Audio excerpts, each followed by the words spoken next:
Il a fait rire des milliards de personnes. Il était l'acteur le mieux payé d'Hollywood dans les années 90. Et puis tout s'est arrêté, d'un coup.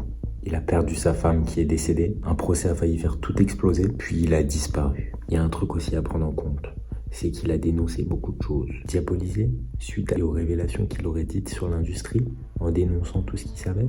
Pour être le grand dénonciateur des Illuminati. Et toi, tu en fais partie aussi. Aujourd'hui, Jim Carrey vit à Hawaï de façon isolée, sous un faux nom. Il refuse toute proposition de film et il ne sort quasiment plus. Mais qu'est-ce qui s'est passé? Je vais t'expliquer. Mais avant, on va d'abord revenir sur l'histoire de Jim Carrey, très brièvement. Pour comprendre sa chute, forcément, faut voir d'où il est parti et la hauteur qu'il a prise. Et c'est dans les années 90. Jim Carrey n'est pas simplement une star, c'est une machine de guerre. C'était vraiment quelqu'un de très brillant. En 1994, en une seule année, il va sortir 3 bangers, 3 films qui vont devenir des classiques. Ace Ventura, The Mask, Dumb and Dumber. C'est le premier acteur de l'histoire à avoir négocié un cachet de plus de 20 millions d'euros pour un seul film. New Line Cinema presents Jim Carrey as The Mask. Tout ce qu'il fait, tout ce qu'il touche, ça se transforme en or.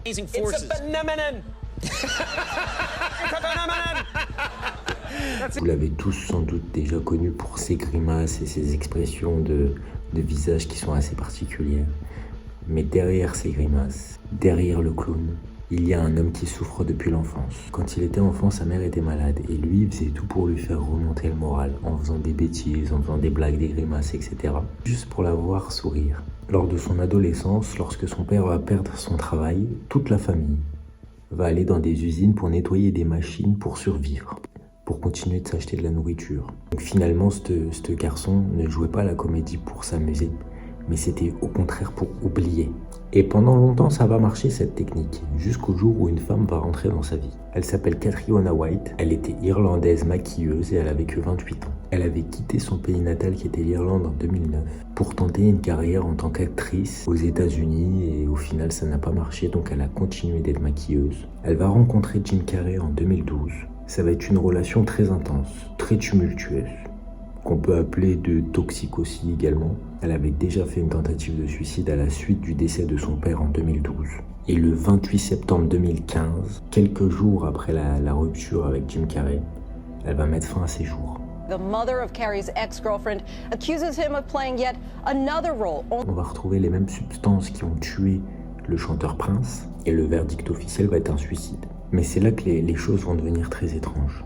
Le premier élément qui est troublant, selon la plainte déposée par son mari, Jim Carrey aurait obtenu plusieurs de ses médicaments de manière illicite, sous un faux nom, Arthur Kings. Il finira par dire qu'il a utilisé ce nom pour ne pas nuire à son nom de star, à sa renommée, etc.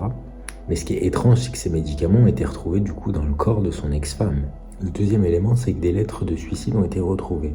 La première date du mois d'octobre 2012, un mois après la mort du père de Catriona, et donc du coup 2 mois après le début de sa relation avec Jim Carrey. Et une deuxième lettre a été retrouvée, écrite en mai 2013, et elle y accuse Jim Carrey de lui avoir transmis des MST.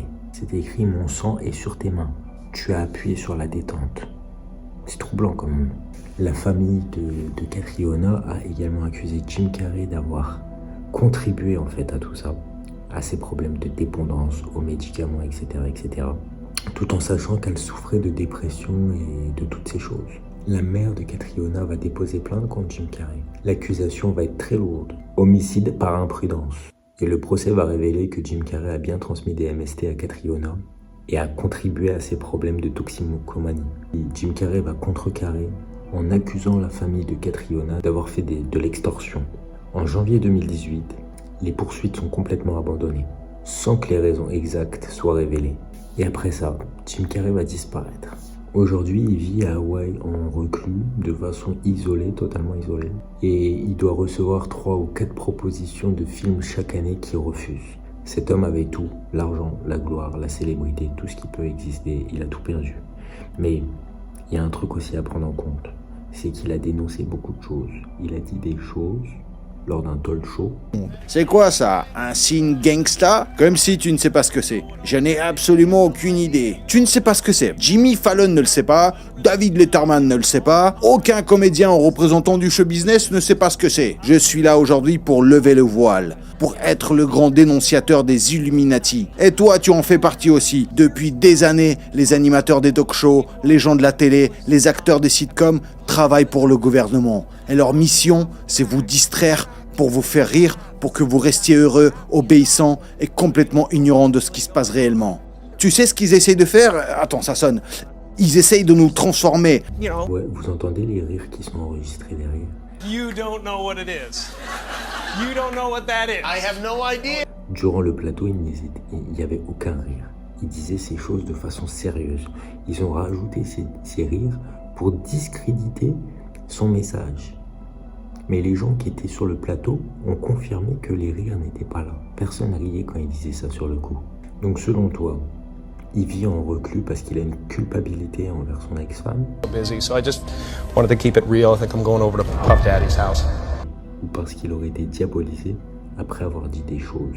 Et peut-être que justement, la mort de son ex-femme ne vient pas de lui, mais vient de ces mêmes gens qui veulent le diaboliser et le détruire. Parce qu'il a commencé à parler, donc ils ont voulu l'anéantir, que ce soit sa carrière, sa vie familiale et toutes les autres choses qui puissent y arriver. Il a dit à la télévision américaine « Je suis fatigué de tous ces mensonges et de tous ces secrets, et de l'industrie en particularité ». En février 2026, il va réapparaître lors de la cérémonie des Césars à Paris, et son intervention va étonner le monde entier. Tout le monde va dire qu'il a été remplacé. Ce n'est plus lui, ce n'est plus son vrai visage. Alors que s'est-il passé ?